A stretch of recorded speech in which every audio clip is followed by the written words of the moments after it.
sont voulés à la tête d'un ministre de la Justice qui dérangeait des intérêts de la mafia. Et j'assume. Je suis venu payer le prix d'une lutte. Et je suis prêt à aller jusqu'au bout. Monsieur le Président, le paiement dont parle le ministère public de 19 millions, comment en est-on arrivé là? Je suis nommé garde des Sceaux de la République le 28 mai 2024. Investi le 12 juin 2024. Première action, l'état des lieux de mon ministère. Après la remise et reprise, à la remise et reprise, ma prédécesseure, Madame Rose Mutombo, qui est là, me fait état de l'existence d'un compte. Et ce compte-là, du ministère de la Justice. Mais ce compte qui n'a jamais été créé par le ministre d'État, Constant Mutamba. Il lui indique qu'il y a ce compte à l'Arobank, dans lequel sont logés 8 millions de dollars. Intéressant. Mais d'où proviennent ces 8 millions de dollars? Je trouve que l'IGF contrôle ce compte ainsi que la CNRF. J'adresse une correspondance. De quoi s'agit-il? Ma prédécesseur, déjà, lors de la remise et reprise, m'indique, et cela est confirmé, que cela fait suite au paiement de l'indemnisation par l'Ouganda, à la suite de la condamnation par ce dernier, par la Cour internationale de justice, pour la guerre perpétrée par l'armée ougandaise dans la partie orientale, dont je suis moi-même victime. Direct. Parce que j'ai vécu toutes ces guerres, des années 90 à 2000, à Kisangani. Et comment on le gère? On me donne la grille de répartition, la lettre versée dans le dossier. Je demande une séance de travail après avec la CNRF. Il est là, le secrétaire exécutif Kisula Adler, qui me confirme la même chose, que voici comment, lorsque ce fonds arrive au regard de l'arrêt de la Cour, dans les pages 107, 108, 109 de l'arrêt, tout est dit, où l'on distingue, l'arrêt distingue, et en répartissant, en ventilant ce montant, selon qu'il s'agit de l'indemnisation individuelle, collective, des dommages environnementaux. Et à côté, il y a un décret qui crée. Ce décret a été pris avant la prise de cet arrêt d'ailleurs, et antérieur. Et on me sort également et l'arrêt et le décret. Et à l'article 4, c'est eux-mêmes qui m'expliquent, parce que je n'étais pas ministre de la Justice. On dit, voici la quotité qui revient à Frivao. Frivao qui est un établissement public qui jouit de l'autonomie des gestions administratives et financières, qui n'est pas à confondre avec les services publics qu'est le ministère de la Justice. On m'explique la ventilation, et cela est attesté par écrit. J'enverrai cette correspondance à la première ministre. avec qui j'ai échangé, qui est ma chef hiérarchique direct. Et à la suite de cela, je vais présenter cette situation à la haute hiérarchie du pays. Après cette présentation en disant que j'ai trouvé 8 millions dans ce compte, mais au niveau des Frivao, voici la situation. Mais dans ce compte-là de 8 millions, au regard de la ventilation, il y a un reliquat, il y a un manquant de plus ou moins 16 millions de dollars, dont je n'ai pas vu les traces. Et pendant ce temps, le ministère public était ministère public. Et, Monsieur le Président, je l'ai saisi, j'ai saisi le ministère public. Pour que on éclaircisse comment ce fonds avait été géré avant. Pourquoi? Parce que je veux trouver qu'une partie aurait servi à payer la SNEL. C'est 9 millions qui auraient servi à payer la SNEL. Et les preuves sont là. Je suis en train de répondre à la question magique du ministère public, Monsieur le Président. 9 millions. OK. Et le reste d'argent a servi à quoi? Pourquoi on a payé à la SNEL 9 millions sur cette rubrique des dommages environnementaux? Parce que il y avait un problème d'électrification de la ville d'Ekisangani. Ça devient intéressant. On pose la question, comment j'utilise alors le 8 millions? Il dit non, c'est à définir selon les priorités. Voilà comment je ferai une note d'information au gouvernement que j'ai personnellement présentée au Conseil des ministres.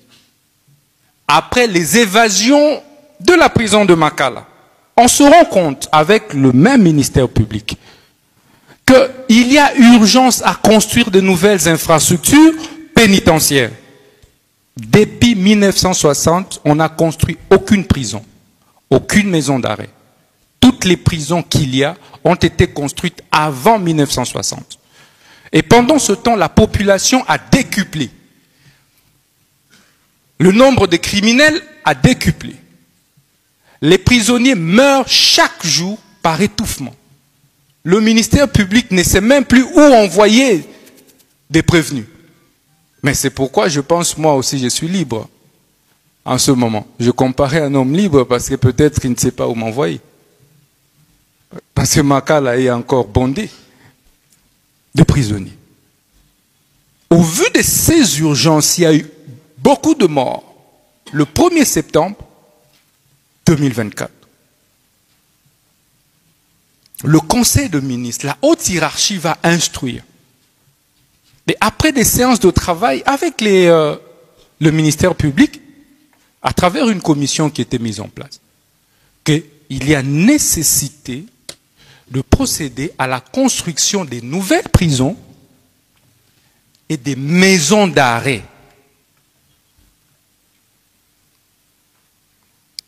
En tant que garde-sceau, lorsque le chef de l'État, lorsque la première ministre, mes chefs, ma hiérarchie, m'instruit, mais ça vaut loi, mais ça s'exécute. Je veux retourner dans mon bureau, et c'est là qu'on présente la situation des 8 millions. Mais dans le compte du ministère, il y a 8 millions auxquels on n'a pas touché. Je préfère, plutôt que de dilapider ces 8 millions, que ça serve à la construction d'une prison ou d'une grande maison d'arrêt, selon vos instructions, en plein Conseil des ministres. Il sera décidé, parce que moi je proposais d'ériger une grande maison d'arrêt ici à Kinshasa, avec ce 8 millions au départ, pour régler d'abord rapidement cette question des surpopulations carcérales de Makala. C'est au Conseil qu'on dira non, puisque ce 8 millions viennent des activités illicites de l'armée rwandaise dans la partie Est, autant mieux construire ça à Kisangani. Voilà l'origine du projet. Et immédiatement, nous allons nous ruer. Je dis bien, c'est instruction. On n'a pas dit au ministère des ITPR, parce qu'un ministère est une autorité contractante. Je voudrais vraiment rappeler ça. Aussi bien pour les marchés des travaux, des fournitures que des services. On instruit le ministre de la Justice à le faire. On s'emploie. On commence à chercher quelle est l'entreprise qui peut accepter à moindre coût de pouvoir travailler d'abord sur la première maquette que nous avions. J'ai effectué moi-même le déplacement à Kisangani. On a vu et le terrain. J'ai été là. Des terrains d'ailleurs. Un vers la rive gauche, à Osio, les centres pénitentiaires d'Osio. L'autre rive droite, non loin de l'aéroport. Et de là, Monsieur le Président, les entreprises, certaines, puisqu'il s'agit du gré à gré. Pourquoi gré à gré? Parce que, naturellement, la construction de la prison relève de la sécurité de l'État. On ne peut pas procéder par l'appel d'offres. C'est ce que dit la loi sur le marché public. C'est un marché spécial. Et on n'a jamais construit ça. Donc c'est une première expérience pour nous. Et on cherche alors, j'en viens pour savoir comment cet argent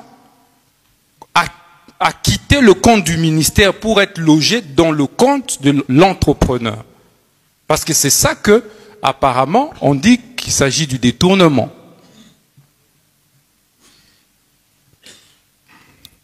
Monsieur le Président,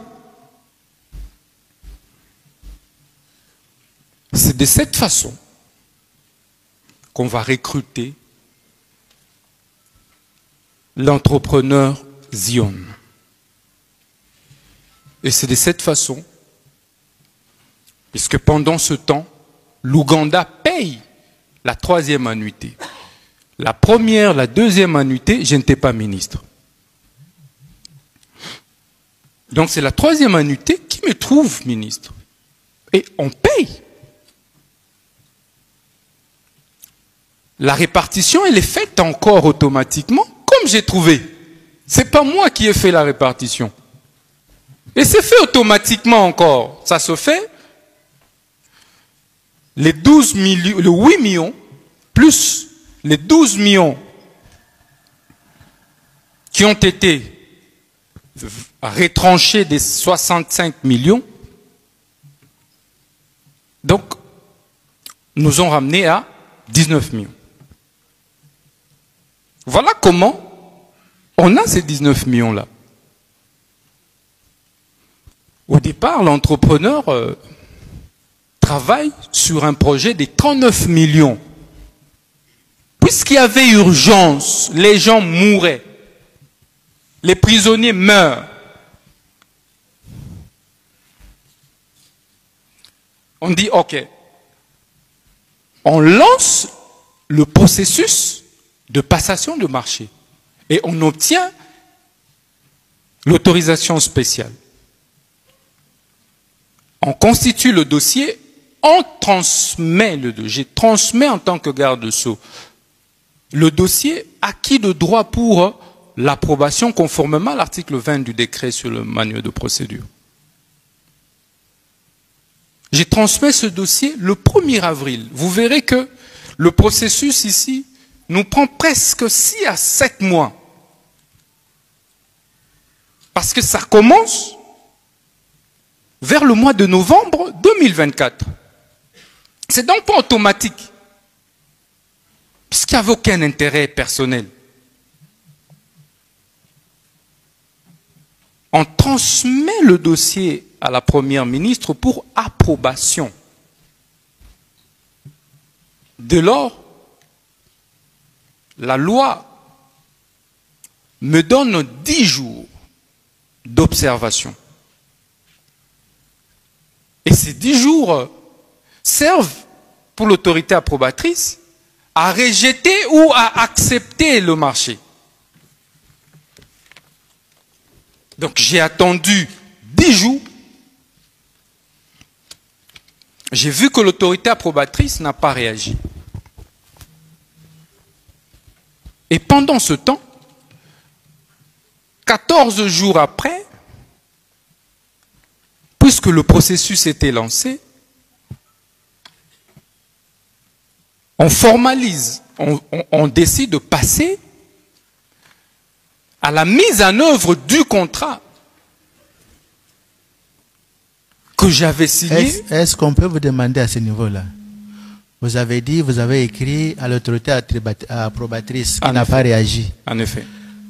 Pour vous, ça valait acceptation de votre projet? J'en viens. Et pourquoi vous n'avez pas exercé de voie de recours devant l'ARMP? Je suis en train de chuter. Et puis je vais répondre à toutes les questions. Je réponds à la première question et puis je vais répondre à toutes les sous-questions. Il n'y a pas de problème. Monsieur le Président, honorable membre de la composition, pendant les 10 jours, l'autorité approbatrice a la latitude, parce que c'est la dernière phase de la censure. Et la loi me dit, 10 jours après, l'approbation est tacite.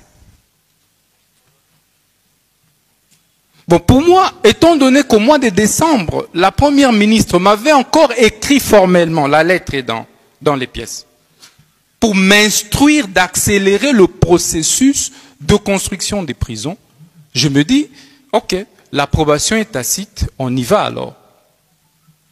Mais je me rends compte, effectivement, que le contrat initial est de 39 millions. Alors on se dit, déjà avec la difficulté de financement, parce que j'ai un financement réel, c'est d'abord 19 millions. Je dis, avec la difficulté de trésorerie, on ne sait pas si on saura encore. La prison était d'une capacité de 3000 détenus. Pendant ce temps, je vais demander à l'entrepreneur que l'on revoie à la baisse de 3000 à 2000 détenus la capacité pour permettre de rabaisser le prix. Mais c'est comme ça que nous sommes partis. Au lieu de 39 millions, nous avons, avec l'entrepreneur, conclu pour un montant, un coût global de 29 millions. Pendant ce temps, puisque ça ne préjudicie pas, d'ailleurs c'est l'État qui gagne 10 millions. Si j'étais un petit malin, détourneur, j'allais laisser les 39 millions.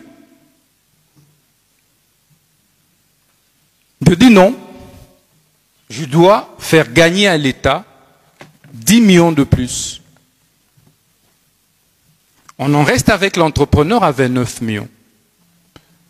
Puisqu'il y a urgence, je rappelle que le gré à gré intervient en cas d'urgence. Et c'est légal. C'est pendant ce temps qu'effectivement, nous allons convenir, je vais faire une lettre à l'entrepreneur je vais lui demander d'ouvrir un compte au niveau de la Robank. Pourquoi? Parce que lorsque mes services vont demander comment s'opèrent les transferts des banques à banque, le coût des frais de justice s'élève à 300 000 $, Monsieur le Président, des frais bancaires. 300 000 $. Je dis, mais déjà, on n'a pas d'argent. Comment on va encore, dans le même compte, supporter les frais bancaires de 300 000 $? C'est là que je vais demander à l'entrepreneur qui n'avait ce compte qu'à la BCDC, je dis bien. Je dis non, il faut alors, dans ce cas, et formellement, ouvrir un compte à la Robank. Pour que il y ait 0 $ comme frais bancaires.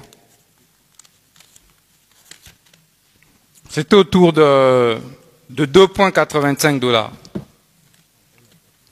Et c'est là qu'on ouvre l'entreprise là ouvre le compte. Et on ordonne en même temps, effectivement, j'ai signé cet ordre de paiement. Donc je voudrais vraiment rassurer le ministère public. L'ordre de paiement auquel il a fait allusion, je l'ai signé en âme et conscience et en toute responsabilité. Et c'est comme ça que cet argent est entré dans le compte de l'entrepreneur. Voilà, Monsieur le Président, le contexte dans lequel ces paiements a été effectué. Alors, au moment où c'était dans un compte dit séquestre, au moment où nous faisons des formalités, pour maintenant commencer à ventiler les dépenses, parce qu'on a prévu de lancer les travaux au mois de mai de construction. Et j'en ai parlé même à la Première ministre. Et donc, c'est comme ça que Sénaref est intervenu. On m'informe, on a bloqué le fonds là des 19 millions. Pour moi, c'est normal. Et j'attendais qu'on m'appelle pour fournir des éléments. Tout à fait. Merci. Et voilà au détournement.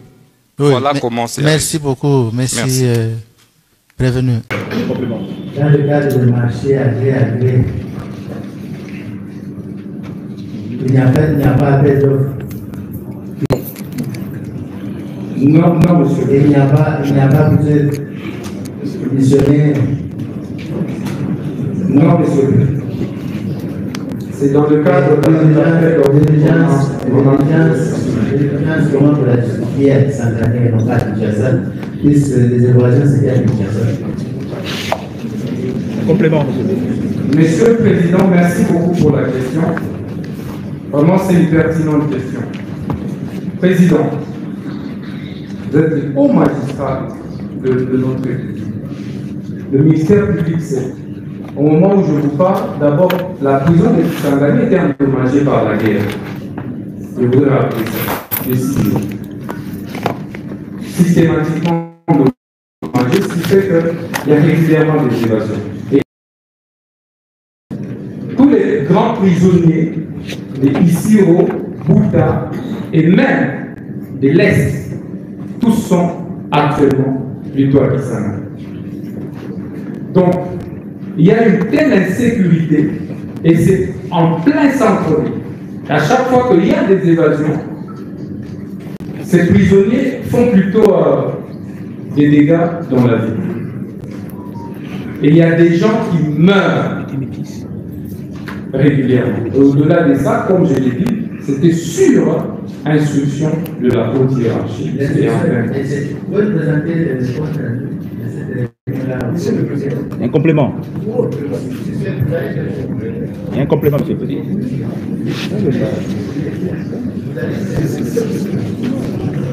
Il y a un complément. Pardon? Il a soutenu qu'il a été inscrit par la hiérarchie pour affecter ce fonds-là à la construction de la prison. Il reconnaît que ce fonds appartenait à Bipao. Bipao il y a une personnalité juridique qui jouit d'une autonomie financière. N'est-ce pas? Monsieur le Président, lorsque vous décidez d'échanger la destination des fonds des tribunaux, vous les affectez à une autre destination, c'est ça qui s'appelle comment? Monsieur le Président, je voudrais vraiment que je puisse être clair.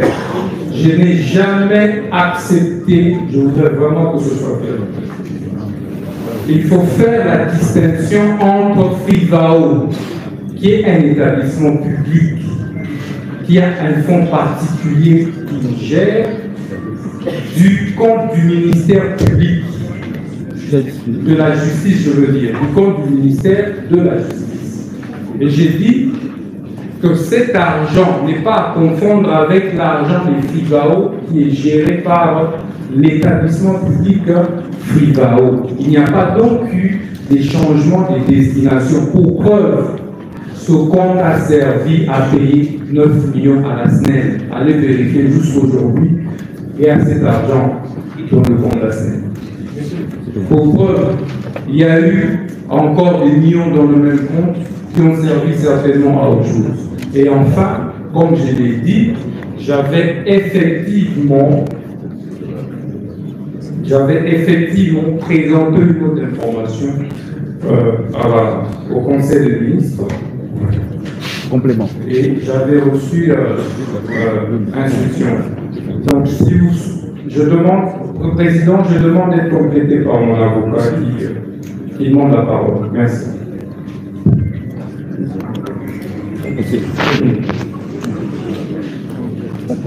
Allez-y. Il faut que vous donne la parole. J'ai souhaité compléter le client. C'est deux points importants. Aussi, merci beaucoup, Monsieur le Premier Président, organe des membres de composition et Monsieur le Président général. Et deux questions à poser. La première question, pourquoi est-ce que le client n'avait pas contesté le refus éventuel d'approbation à l'ARP? Ça, c'est une question importante. Parce que ce qu'il dit, il a obtenu une approbation tacite. C'est la loi qui lui dit, 20 du décret. Là où la question peut être posée, le même décret prévoit un recours, mais en cas de refus exprès. Là où le décret prévoit un recours de l'autorité contractante que lui est à l'ARP, c'est lorsqu'il y a un refus exprès de l'autorité approbatrice que là il peut aller à l'ARP. Donc il y a deux possibilités.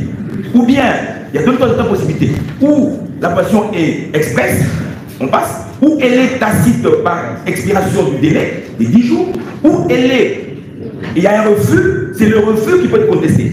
Première question, je crois qu'il faut éclairer, c'est une question importante. La question a été posée. La deuxième question qui a été posée, est-ce qu'en gré à gré, on ne fait pas l'appel d'offres? C'est important. Et je vais dire la loi, je ne peux pas l'inventer, article 41 de la loi 10/010 de 2010, qui dit un marché est dit de gré à gré lorsqu'il est passé sans appel d'offres. Après autorisation du service chargé du contrôle des marchés publics. Donc, la DGCMP en l'occurrence. Je voulais juste faire ces deux précisions. Merci. Oui.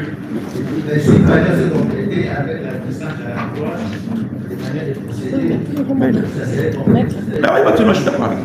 Mais je donne au moins la réponse à ça, s'il n'y a pas d'appel d'offres. La question que vous avez posée, est-ce qu'on ne peut pas l'appel d'offres? Monsieur le Président. Monsieur le Président, un petit complément. Vous pouvez laisser la cour de poser des questions. Gardez le complément. Gardez d'abord la cour pose des questions. La question était posée, c'est comme ça qu'on voulait compléter. Un petit complément de 2 secondes. Non, il n'a pas répondu à ça, je vais donner des précisions. Il a répondu, mais je vais donner des précisions. Voilà. Pardon? Non. Non, on complète plutôt, parce que la Cour a posé une question très intéressante. Là, si le Conseil de ministres avait parlé de l'instruction sur la construction de la prison, Je voulais donner des détails pour dire ceci. En date du 8 novembre 2024, il s'est tenu la 21e réunion ordinaire. Si vous prenez les rapports de cette réunion, donc le compte rendu de cette réunion, vous verrez à la page, oui,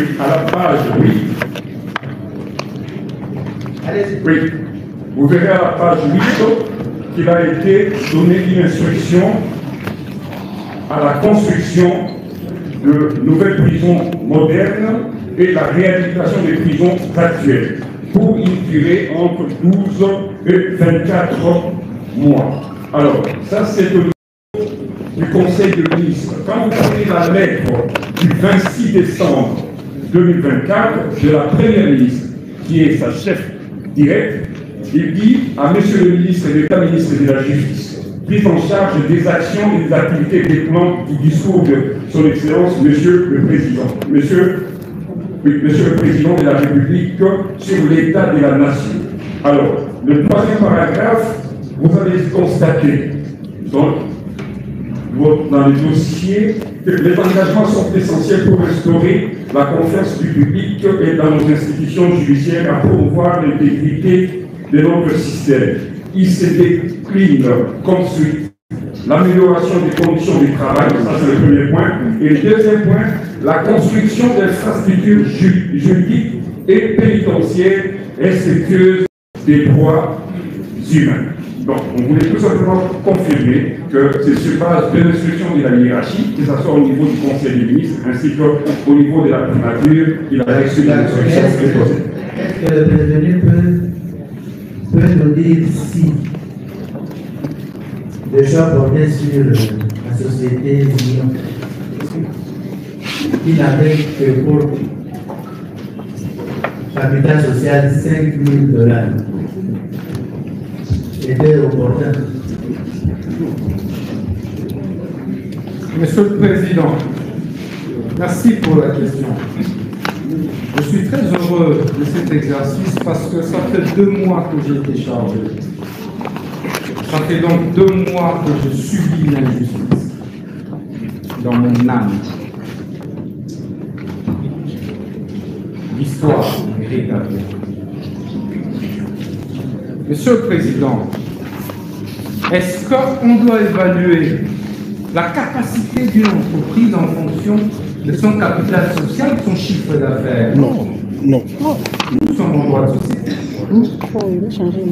Mais en fonction de quoi? Mais on peut créer aujourd'hui une société avec $100. Mais avoir une capacité, une capacité financière des plus que ça. Un chiffre d'affaires des millions. Ça n'a rien à voir. Et en plus, Monsieur le Président,